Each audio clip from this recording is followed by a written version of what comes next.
Sabéis que la escuela bíblica se titula Fundamentos Básicos para la Vida Cristiana. Y estamos en la lección 18, ya llevamos varias semanas sobre este tema, sobre la resurrección de los muertos. Y decíamos que hay tres aspectos en la resurrección que necesitamos tener en cuenta y considerar. Primero, la resurrección de Jesús, que habla de tiempo pasado, esa ya la estudiamos. Luego, la resurrección espiritual del creyente en Cristo, que habla de presente. Perdón. Y luego la resurrección final de todos los que están en sus tumbas, la resurrección final de todos los muertos, y eso habla de futuro. Bien, pues estamos estudiando la resurrección espiritual del creyente en Jesucristo. Voy a hacer un pequeño resumen sobre este tema. El cristiano verdadero murió en Cristo, murió con Cristo, fue sepultado con Cristo, pero resucitó también con Cristo. Ahora, ¿cuáles son las evidencias de esa resurrección en la vida de un cristiano o de un discípulo? Primeramente, que hay una nueva vida. Se manifiesta en nosotros una nueva vida. Dejamos de ser lo que éramos y comenzamos a vivir una nueva vida. Porque en la cruz no murió solamente el Hijo de Dios, también murió nuestro viejo hombre, que estaba esclavizado al pecado. La siguiente evidencia es que tenemos una nueva actitud hacia la vida. Miramos la vida de otra manera, no como la veíamos antes. Debemos, por tanto, considerarnos muertos al pecado, pero vivos como resucitados para Cristo. Vivos para Cristo significa amar lo que Cristo ama, buscar siempre su voluntad, servir con propósito y disfrutar de la comunión con Él y con los hermanos. La siguiente evidencia que estudiamos fue que obedecemos a un nuevo Señor. Y en 2 Corintios capítulo 5, verso 15, Pablo dice, y por todos murió. Esto habla de la inmensa bondad y el inmenso amor de Dios, que murió no por nosotros solos, sino por toda la humanidad, para que los que viven ya no vivan para sí, sino para aquel que murió y resucitó por ellos. Pablo no solamente nos dice que Cristo murió, sino para qué murió. Y cuando el Espíritu Santo revela esto, revela el propósito de Cristo, nos confronta con nuestra manera de vivir. Nuestra manera de vivir debe dar un cambio radical. Bien, pues el siguiente, el que vamos a tocar hoy, habla de que tenemos un nuevo propósito de vida. O sea, nuestra vida cambia, hemos adoptado, hemos hecho nuestro un propósito nuevo. Ya no son nuestros intereses lo primero, sino el interés, el propósito que Dios tiene. Y leemos en Colosenses capítulo 3, versículos del 1 al 4. Dice así, si pues habéis resucitado con Cristo, debéis buscar las cosas de arriba, donde está Cristo sentado a la diestra de Dios. Poned la mirada en las cosas de arriba, no en las de la tierra. Porque dice, habéis muerto y vuestra vida está escondida con Cristo en Dios. Y cuando Cristo, vuestra vida, se manifieste, o sea, venga en su segunda venida, entonces vosotros también seréis manifestados con Él en gloria. El apóstol Pablo le escribe a la iglesia de Colosas y les presenta una verdad que transforma completamente la existencia del creyente. Está escrito a la iglesia de Colosas, pero va dirigida a la iglesia contemporánea. Y lo que les explica y les dice y nos quiere transmitir a nosotros es que la vida cristiana no es un añadido más, sino un cambio total de propósito. Uno de los mayores engaños dentro de la vida cristiana es pensar que seguir a Cristo es simplemente mejorar la vida que teníamos.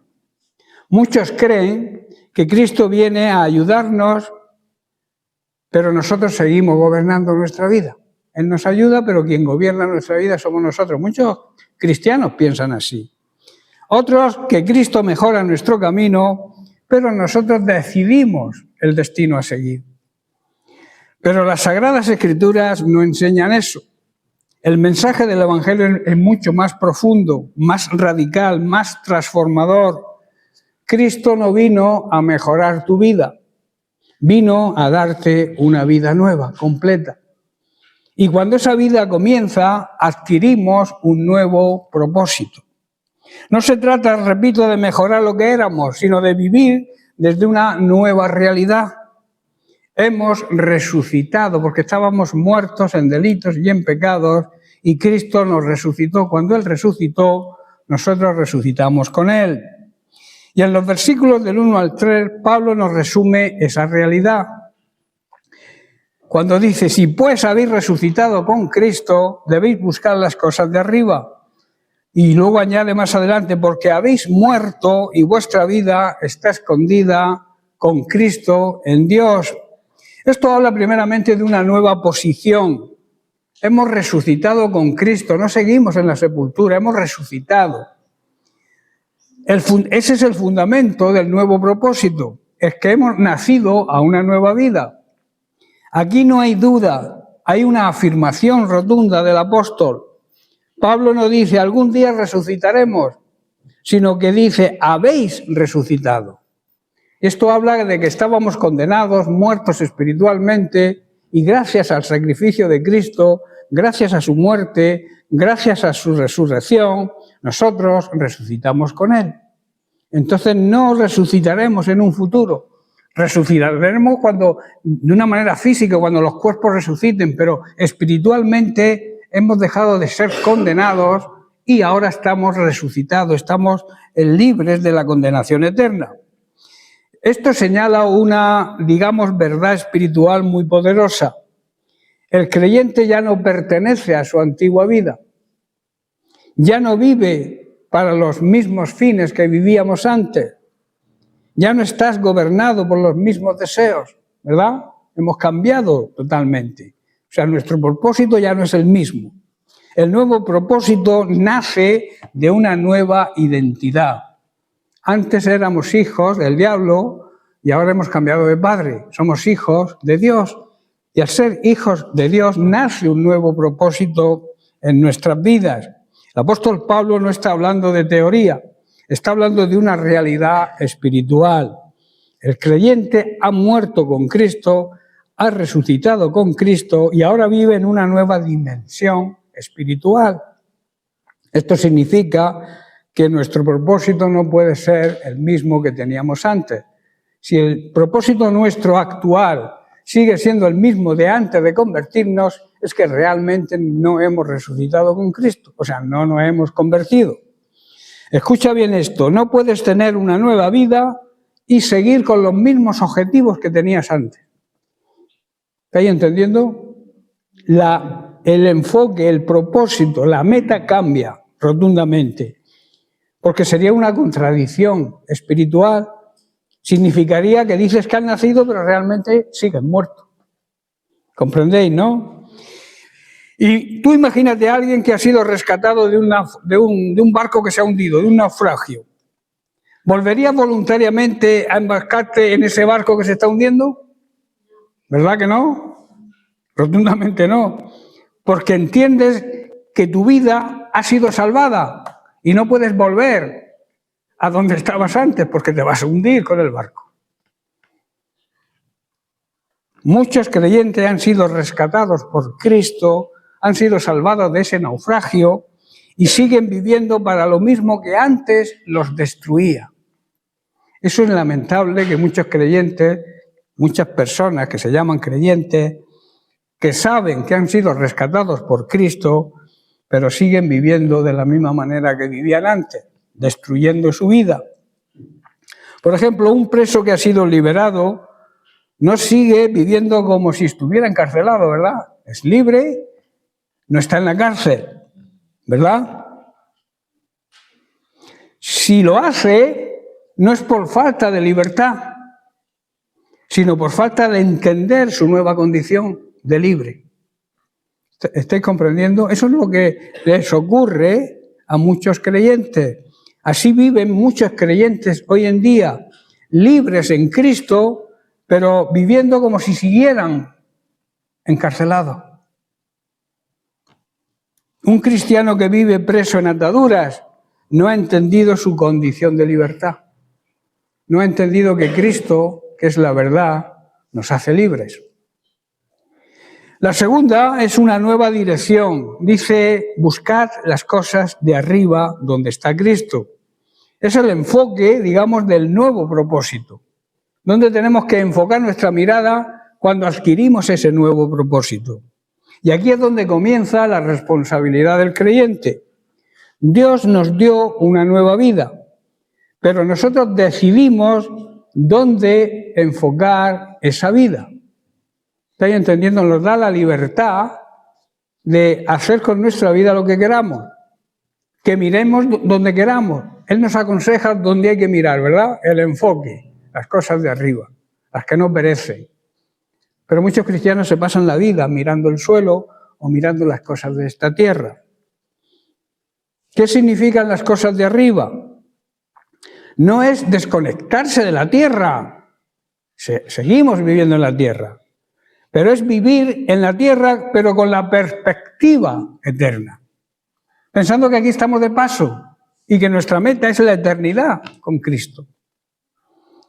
Significa también amar lo que Dios ama, valorar lo que Dios valora y perseguir lo que tiene un peso eterno y no algo efímero como las cosas que nos ofrece el mundo que nos rodea, este mundo incrédulo que vive de espaldas a Dios.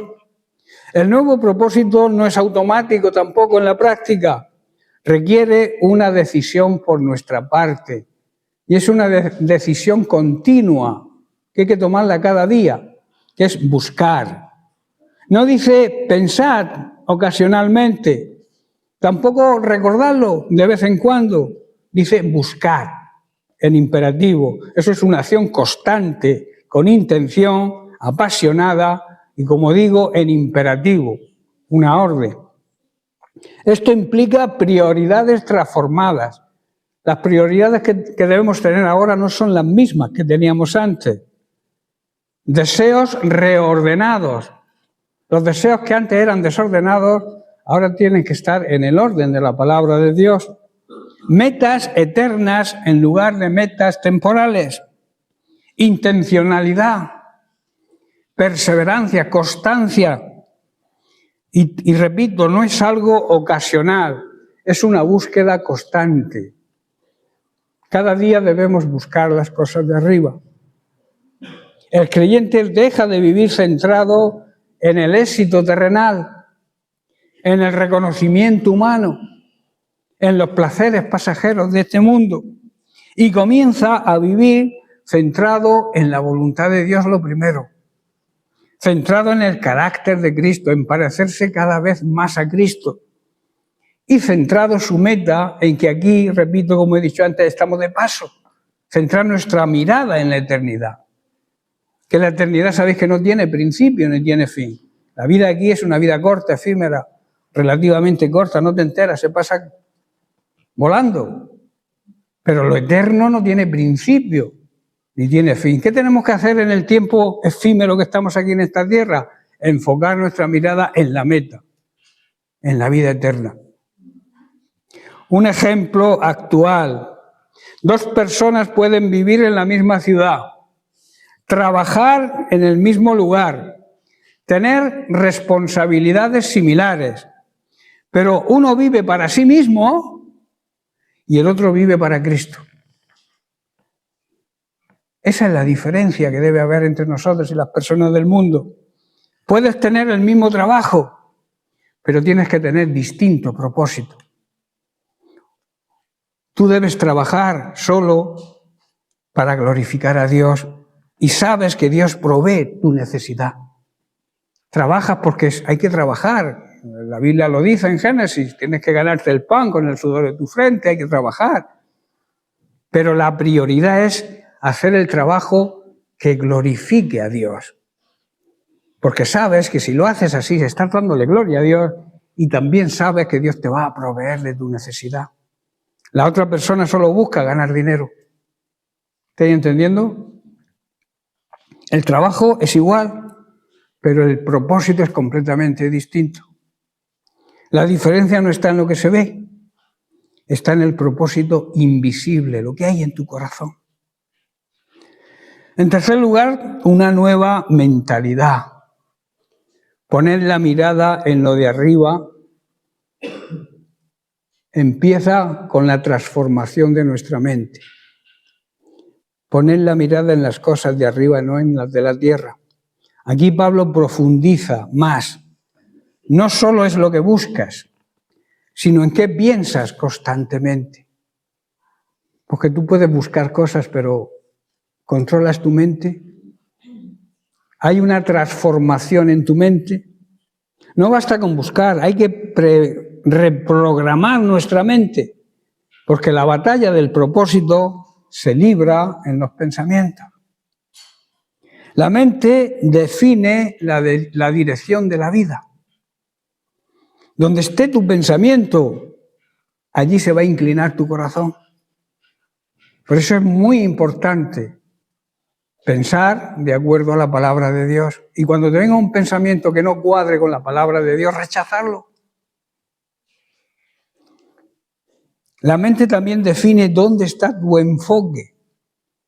Y donde esté tu enfoque, allí va a ir tu vida. Aquí hay una realidad espiritual que es muy clara. Una mente terrenal produce una vida terrenal.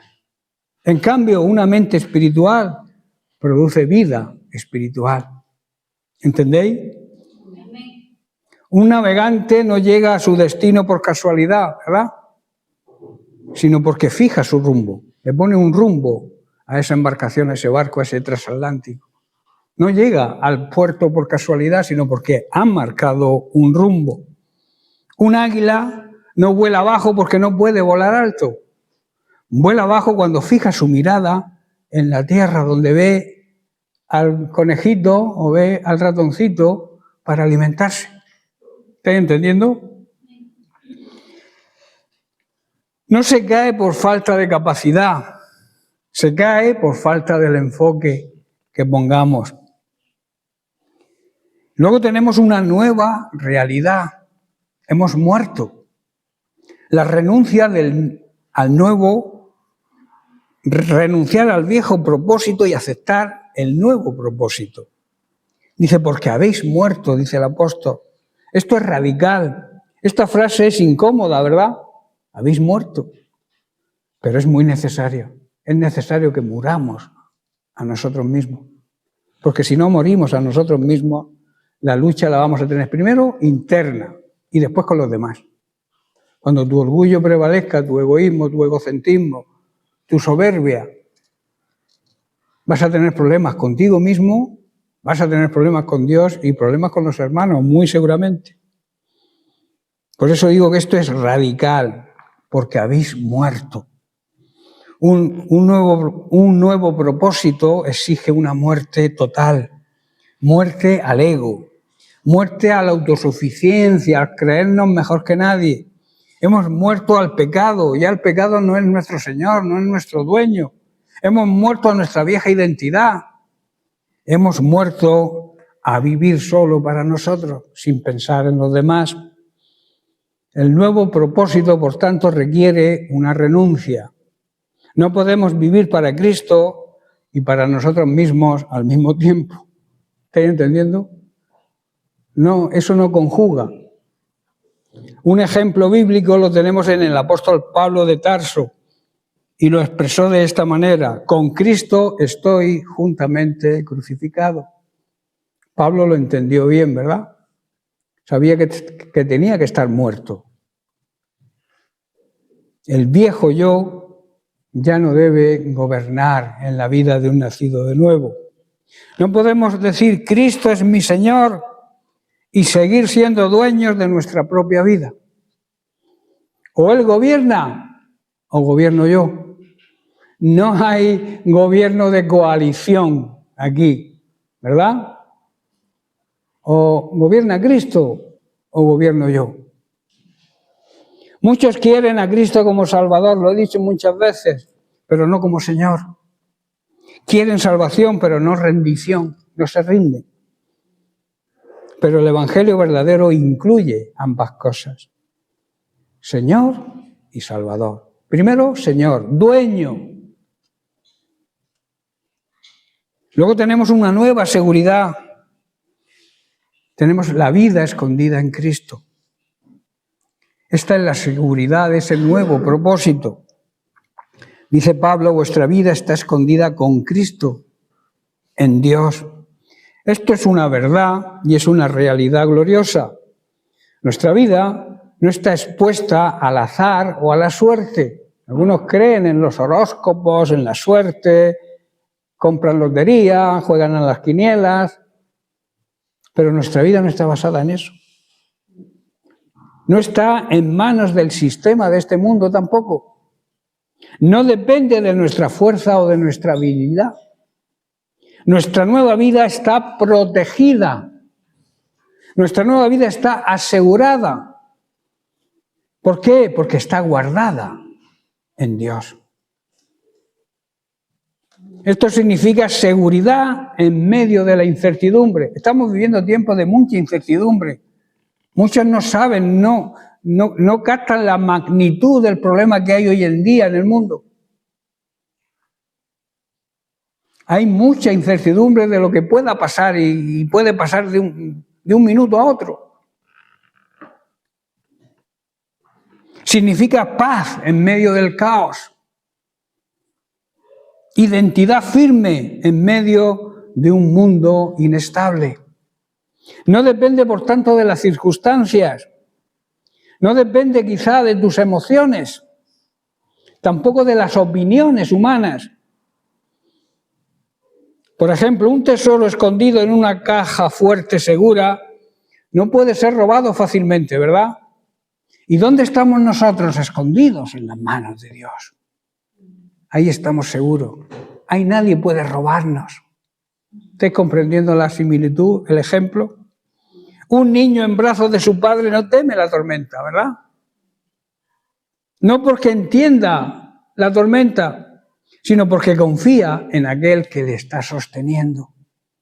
Y nosotros estamos sostenidos por Dios en medio de las tormentas de este mundo. Por eso tenemos que tener esa paz, esa seguridad y esa identidad firme en quien somos. Así está nuestra vida en Cristo, segura, eterna y firme. En sexto lugar, tenemos un nuevo destino: ser manifestados con Él. La meta final de ese nuevo propósito. Cuando Cristo se manifieste, cuando Cristo regrese en su segunda venida, entonces vosotros, dice, también seréis manifestados con Él en gloria. Tremendo si entendemos este versículo, ¿eh? Cuando se manifieste su gloria, nosotros como parte de su cuerpo, también recibiremos esa misma gloria. Y este es el clímax, el punto álgido del nuevo propósito. No vivimos solo para el presente, sino para la gloria futura. Por eso no perdemos el tiempo cuando estamos dedicados a servir a Dios, porque estamos garantizando esa glorificación con Cristo en el último día, en el día postrero que la Biblia llama. Cristo vendrá y eso es seguro. Nuestra vida será revelada. Lo oculto será manifestado. No podremos esconder nada. Nuestra vida se abrirá en los libros y ahí está escrito todo. Lo oculto, lo que hemos intentado quizá ocultar a nuestra familia, a nuestros hermanos de la iglesia, al mundo incluso, será manifestado. Un ejemplo, un actor cuando ensaya, ¿dónde lo hace? ¿En público o en privado? En privado, ¿verdad? Ensaya en privado antes de salir al escenario. ¿Qué nos dice esto? Que nosotros tenemos que ensayar esa vida en privado, buscar la privacidad, la intimidad con Cristo para poder luego manifestarnos en el escenario del mundo y reflejar a Cristo. Reflejar que hemos estado en intimidad con Dios, como le ocurrió a Moisés cuando bajó del monte. El rostro le resplandecía porque había estado en la presencia de Dios. Él no lo veía, pero los demás sí. Eso va a ocurrir con nosotros cuando seamos glorificados. Hoy quizá vivamos escondidos, pero un día seremos manifestados en gloria con Cristo. Y aquí está el destino del creyente. No vivimos para el aplauso del mundo hoy, vivimos para la gloria eterna futura. Esto lo cambia todo. Cambia nuestra manera de afrontar el sufrimiento. Cambia la manera de trabajar, cómo trabajamos. Cambia también nuestras decisiones, porque la Biblia dice que tenemos que trabajar de acuerdo, como si trabajáramos para Él, para Dios, no para nuestros jefes terrenales. Por eso también cambian nuestras decisiones. En general cambia nuestra manera de vivir, porque sabemos que lo que hacemos hoy tiene eco en la eternidad. Deberíamos preguntarnos, ¿qué estamos buscando realmente? ¿Estamos buscando las cosas de acá abajo o las cosas de arriba? ¿Dónde está puesta nuestra mente la mayor parte del tiempo? ¿Qué pensamos la mayor parte del tiempo? Son preguntas que debemos hacernos. ¿Estamos viviendo como alguien que ya murió o ha muerto al mundo? ¿O seguimos relacionados con el mundo, contaminándonos con el mundo? No me refiero a que no tengamos relación con el mundo, no. Hay que tenerla porque hay que evangelizar. Me refiero a hacer las cosas que el mundo hace. ¿Dónde está realmente nuestro enfoque diario? ¿He muerto a mí mismo o sigo siendo yo el centro del universo? Escucha bien esto, Dios no te salvó solo para librarte del infierno, te salvó para darte un propósito eterno. No fuiste rescatado para vivir igual que vivías antes, fuiste rescatado para vivir para su gloria, con una nueva vida que Él nos ofrece. El nuevo propósito de la vida no debería ser vivir mejor, tener más, sentirse pleno materialmente hablando. Todo esto serían consecuencias de atender y andar en el propósito de Dios. Viviríamos mejor, tendríamos más. Pero cuando prioricemos las cosas de arriba. Estoy entendiendo que eso es lo que algunos creyentes no entienden. Dejan de mirar las cosas eternas para ocuparse de las cosas de aquí. ¿Y qué ocurre? Que supuestamente pueden vivir mejor económicamente, pero espiritualmente están muertos. El nuevo propósito de vida debería ser vivir para Cristo desde nuestra nueva identidad. Como nos enseña el apóstol Pablo, la vida cristiana es una vida desde arriba, enfocada en lo eterno, escondida en Dios y destinada a la gloria eterna. Hoy Dios no te llama a añadir algo a tu vida, te llama a adoptar un propósito completamente nuevo, a cambiar el enfoque de tu vida, a vivir como quien realmente ha resucitado con Cristo, a pensar como ciudadano del cielo, no como ciudadano de este mundo, a caminar como alguien cuya vida está escondida en Cristo. Hoy es un día para decir, Señor, ya no quiero vivir para lo de aquí abajo, quiero vivir para lo de arriba, lo eterno. Cambia el enfoque, debemos cambiar el enfoque. Debemos dejar y permitir que Dios transforme nuestra manera de pensar, que rompa nuestro ego y que establezca su propósito en nosotros. El verdadero creyente no solo cambia de destino, cambia de propósito. Y cuando ese propósito es aceptado, lo recibimos, la vida cobra nuevo sentido. Las decisiones que tomamos tienen dirección, son buenas decisiones. Y el corazón va a encontrar plenitud. La siguiente consideración de haber resucitado con Cristo ¿Cuándo ha de tener lugar la futura resurrección del creyente? ¿Verdad que estabais preguntándoos eso? ¿Cuándo vamos a resucitar?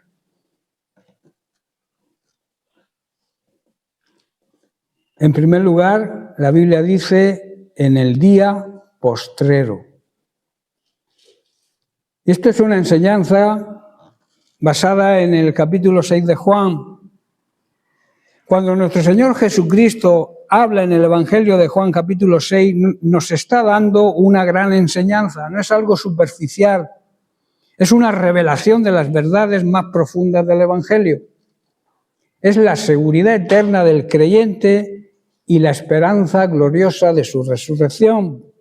Y hay una frase de Jesús que se repite en este pasaje: yo le resucitaré en el día postrero. No es una expresión, digamos, simbólica, es una promesa firme, segura e inquebrantable. El origen de la salvación, ¿sabéis cuál es? ¿Dónde se origina la salvación? En la voluntad del Padre.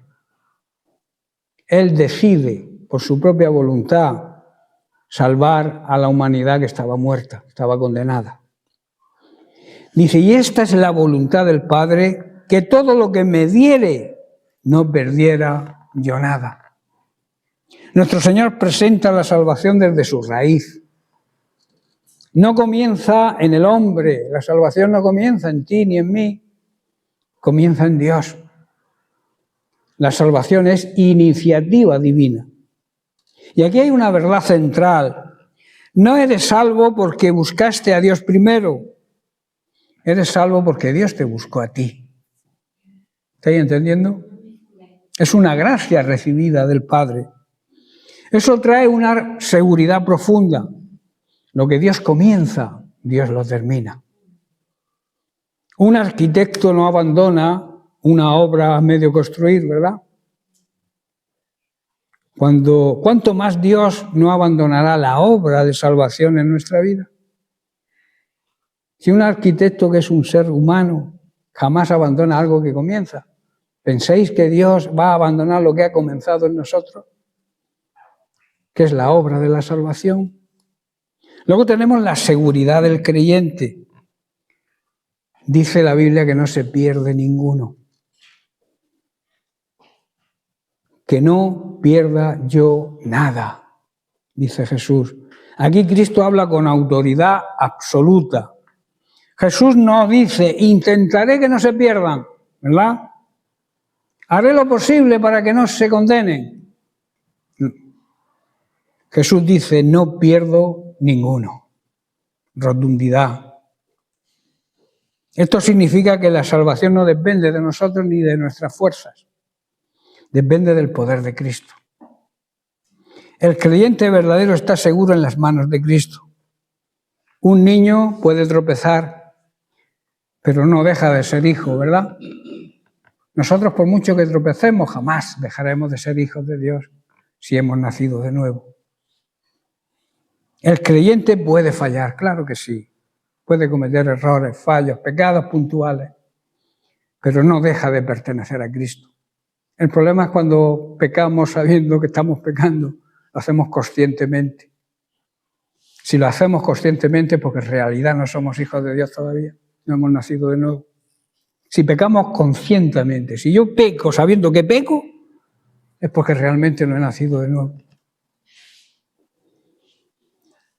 El medio de la salvación, ¿sabéis cuál es?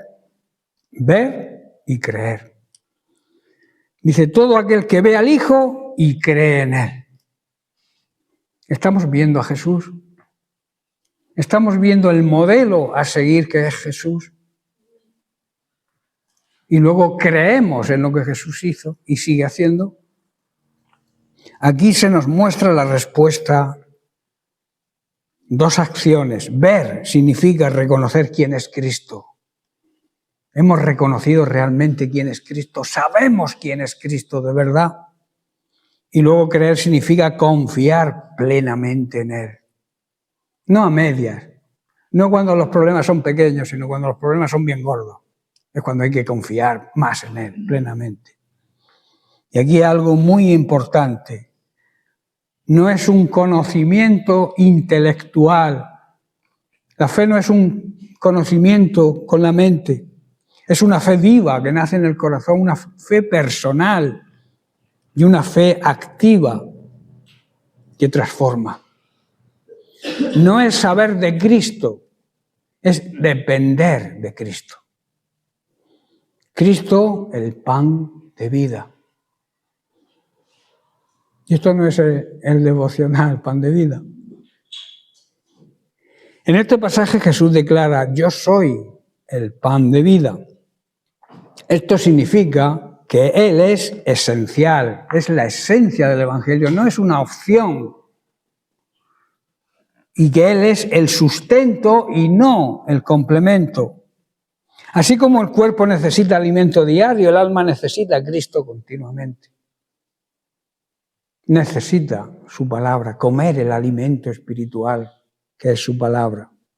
El pan de vida es la simbología de que la palabra es el alimento espiritual que satisface nuestra alma. Puedes tener una mesa llena de manjares, de pan, de todo tipo de cosas comestibles, pero si no comes, te morirás de hambre.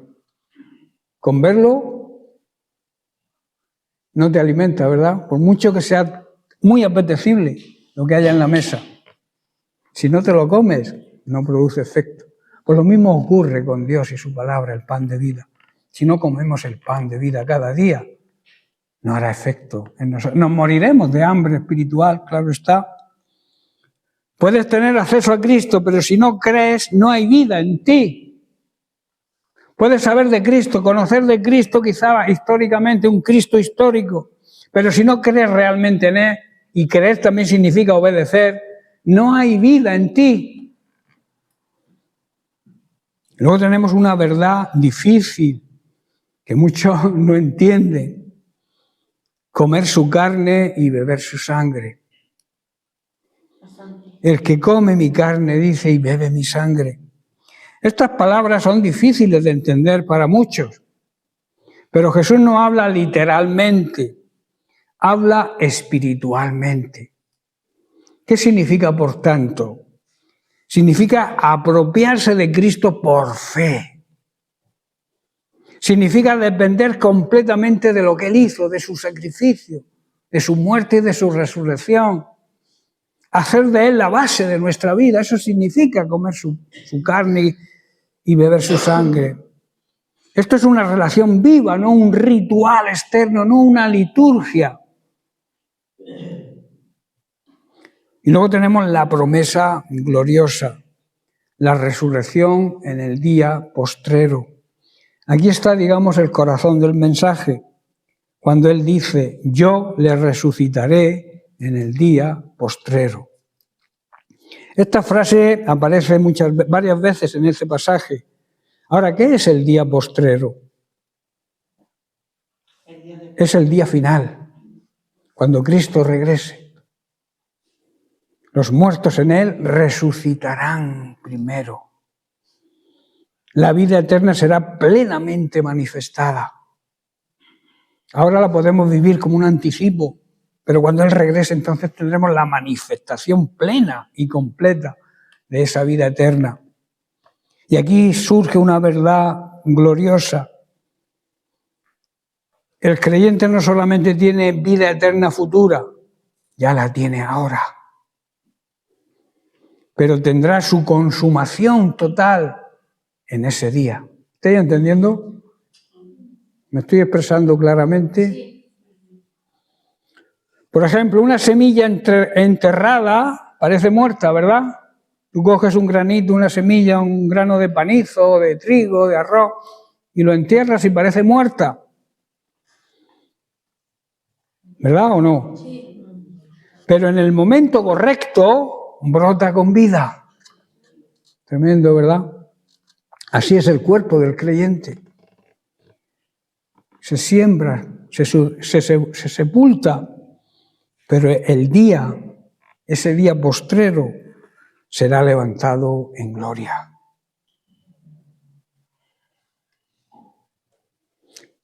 Aplicaciones para la vida de hoy. Esto debe llevarnos a hacer una reflexión grande.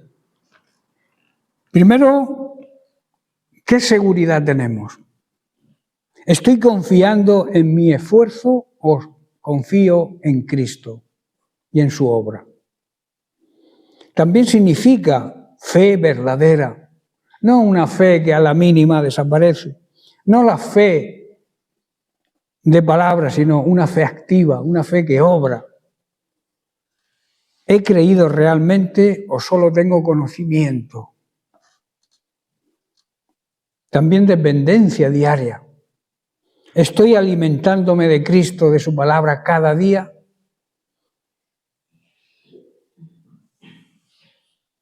Y luego una esperanza eterna. ¿Vivo con la mirada en el día postrero, en ese último día en que nuestra vida será revelada y que seremos glorificados juntamente con Cristo? ¿Estamos pensando en ese día? Como conclusión, decir a esta enseñanza que esto no es solamente doctrina, es un consuelo para el alma. El entender todo esto nos debe consolar el alma, porque nos recuerda que no estamos solos, que no caminamos solos, que no estamos inseguros, tenemos la seguridad de que Cristo está con nosotros. Y no estamos sin futuro, tenemos un futuro, un gran futuro eterno, que es la eternidad en la presencia de Dios. Nuestra vida está en Cristo y nuestro futuro, por tanto, está garantizado. Créetelo. Quizás pueda haber alguien que conoce la Biblia, pero no ha creído en ella. Hay muchas personas incrédulas que conocen muchos versículos de la Biblia, pero no creen en ella. Que han oído de Cristo, pero no han venido a Él. Cristo sigue hoy diciendo, el que a mí viene, no le echo fuera. Por eso debemos creer en Dios, pero creer de verdad. Debemos alimentarnos cada día de su palabra, pero de verdad, no de una forma rutinaria que a veces lo hacemos, leemos un versículo y a los 5 minutos ni nos acordamos lo que hemos leído. Léete un versículo, 2 o 3 o 10, o los que, pero con calma, buscando la revelación.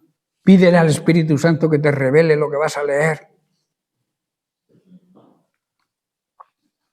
Cristo sigue diciendo, debéis vivir con la mirada en ese día glorioso, el día postrero, y descansar en la seguridad de que ese día seremos resucitados. O sea, será manifestada esa resurrección, esa gloria eterna que nos espera.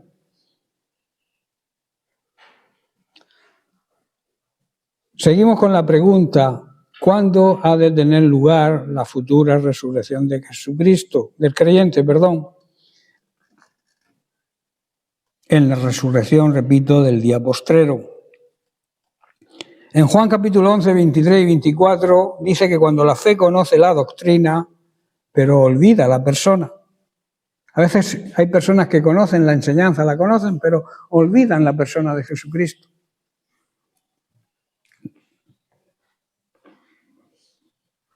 Le dijo Jesús a Marta, tu hermano resucitará. Marta le dijo, yo sé que resucitará en la resurrección en el día postrero. Nos encontramos ante una escena profundamente humana, ¿verdad? Marta está herida, dolida, quebrantada, confundida. Ha perdido a su hermano Lázaro. Y cuando Jesús llega, no llega a tiempo. Según la lógica humana, claro. Y aquí aparece una de las tensiones más grandes en la vida cristiana. Sabemos lo que Dios puede hacer, pero nos cuesta creer que lo hará ahora, ¿verdad? Una fe correcta, pero limitada. Marta responde a una declaración teológica impecable. Yo sé que resucitará en el día postrero. No se cree el presente, piensa en futuro, que es lo que les ocurre a algunos cristianos, que creen que Dios hoy no puede hacer nada, que lo hará en el futuro. Ella no era una persona incrédula, ¿verdad? Ella creía. No era pagana, era cristiana.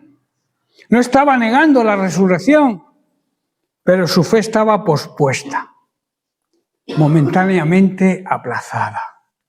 Yo sé que resucitará en un futuro. Creía en el poder de Dios, pero en el futuro.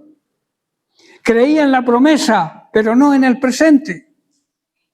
Tenía doctrina, pero le faltaba revelación viva y divina actual.